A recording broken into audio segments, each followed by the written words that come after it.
Cordial saludo, mi nombre es Sergio Brito, estudiante del doctorado en educación de la Universidad Pedagógica Experimental Libertador Upel de Venezuela y el día de hoy vengo a socializar esta matriz epistémica, donde se relacionan los fundamentos del pensamiento complejo y el docente investigador.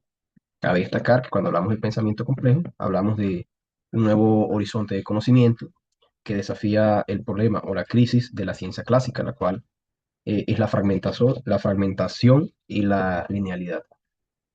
Pues a modo de introducción, pues nos encontramos en una era marcada por la globalización y también por las transformaciones de múltiples paradigmas que interpelan constantemente a la educación. El término complejidad se define como aquello que está tejido en conjunto, que viene de la palabra de latín complexus, donde los constituyentes heterogéneos son inseparables, asociados en un tejido de acciones e interacciones. Tradicionalmente, la educación ha operado bajo un paradigma de simplificación basado en la reducción y la disyunción, que separa al sujeto del objeto y fragmenta el saber en disciplinas aisladas. Por lo anterior, el docente investigador contemporáneo se enfrenta a un reto muy importante, que es el de superar esta mutilación de la realidad, que como bien se viene comentando, es la fragmentación o la superespecialización de áreas. Pues en esta matriz organiza los principales fundamentos teóricos, los pilares epistemológicos y las estrategias metodológicas que permiten una formación trascendental.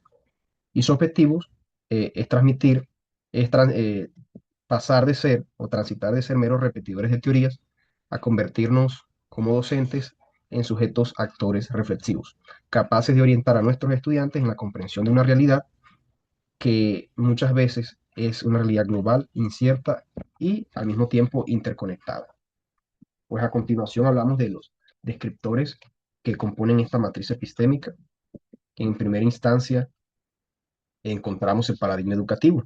Pues sabemos que la educación contemporánea debe abandonar la visión del estudiante como una pieza que generalmente se considera sustituible, eh, sino que esta o este se debe considerar como un engranaje esencial dentro del tejido social que permite reconocerlo en su condición integral. Bajo este paradigma, la educación se fundamenta en atender la naturaleza existencial del ser sin limitaciones, integrando las dimensiones físicas, cognitivas, emocionales y espirituales. La formación ya no puede ser un cumplimiento administrativo centrado en la instrucción técnica, sino por el contrario, este debe ser un proceso trascendental que ayude a nuestros estudiantes a situarse en el mundo y a responder a las preguntas: ¿quién soy? ¿Hacia dónde voy? ¿De dónde vengo?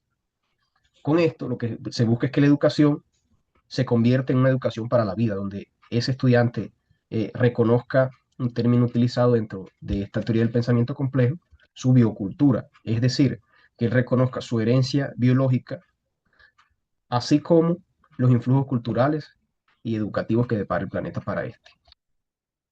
En cuanto a la investigación social, pues aquí podemos hablar sobre la investigación desde la complejidad, la cual implica un quiebre con la historia de la ciencia clásica. Para comprender la realidad social, aquí se aplican tres pilares fundamentales planteados por el autor de esta teoría, Edgar Morin, los cuales son en primera instancia el principio recursivo, que rompe la causalidad lineal al entender que los productos y efectos son al mismo tiempo las causas y productores de aquello que los genera. También encontramos aquí el principio dialógico que permite mantener la dualidad en el seno de la unidad, uniendo nociones contradictorias pero inseparables como orden y desorden. Y por último, el principio hologramático, que advierte que no solo la parte está en el todo, sino que el todo está inscrito en la parte, como la sociedad en cada individuo. Así, el investigador reconoce que el sentido de la historia se construye conforme se hace. El tercer descriptor en esta matriz, perdón, se denomina o hace referencia a la práctica investigativa. Pues aquí se establece básicamente que no existe un observador netamente puro o un observador neutral, sino que este investigador debe auto-observarse y concebirse en su propia observación. Aquí también se incorpora un concepto, un componente básico de la teoría de la complejidad, que es la cibernética de segundo orden, el cual marca el paso de la descripción del objeto a la descripción del descriptor. Aquí se reconoce pues, que el conocimiento no es un reflejo de un mundo exterior, sino una coproducción de la comunidad entre nosotros y el mundo y viceversa, el mundo sobre nosotros. Esta perspectiva introduce la responsabilidad ética y la reflexividad. Pues cabe destacar que según esto, nosotros somos inventores de la realidad y responsables de nuestras invenciones. El desorden, el azar y la incertidumbre dejan de ser ruidos para convertirse en elementos constructivos y organizadores del saber científico posclásico. Otro ítem importante dentro de esta matriz hace referencia a la formación docente, pues el docente actual debe orientarse al desarrollo de capacidades para actuar en sistemas adaptativos complejos, donde las aulas son microcosmos de una sociedad diversa. Se introduce el término ecología de la acción, que implica la conciencia de que toda acción educativa, una vez emprendida, entra en un juego de interacciones del medio que escapa a la voluntad inicial del autor. El docente deja de ser un técnico para ser un profesional reflexivo que teoriza desde su propia práctica. Esto exige un currículo basado en la riqueza de perspectivas, la recursividad, para profundizar y la comprensión y el rigor intelectual.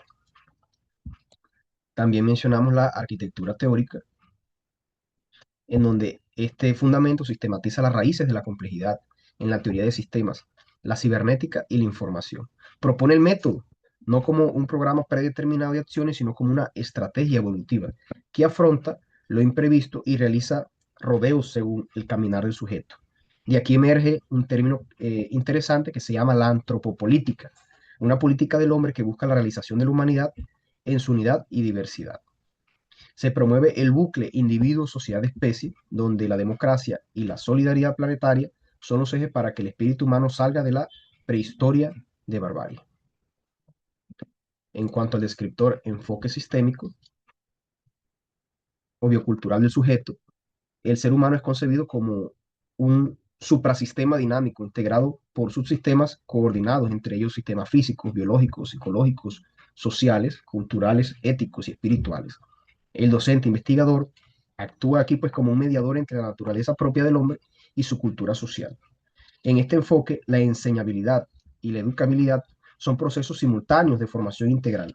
Se valora la emergencia de propiedades nuevas que surgen de la organización de este sistema biocultural, las cuales no son reducibles a la suma de sus partes. La educación debe, por lo anterior, potenciar la capacidad de encontrar relaciones en conjuntos de información aparentemente desordenados. Como séptimo descriptor encontramos el docente investigador y su rol o su identidad, en donde pues se manifiesta que el docente, perdón, el desempeño el docente investigador se fundamenta en la interdisciplinariedad y la articulación de la teoría con la praxis en situaciones reales y situadas. Su ethos, que este término ethos, que viene del griego latín, corresponde al término identidad, sus valores, y sus métodos, pues no es el de un cuidador del conocimiento, sino el de un guía que motiva a sus estudiantes a ser competentes, es decir, a que sepan hacer en contexto. Este docente investigador posee la autoridad de ser constructor de conocimiento, no es un simple repartidor de manuales o guías. Su labor implica entonces reconfigurarse a sí mismo constantemente, integrando la sensibilidad ética con la capacidad de leer la realidad de su región y del mundo para transformarla. Y por último, el descriptor final se denomina la transición epistémica.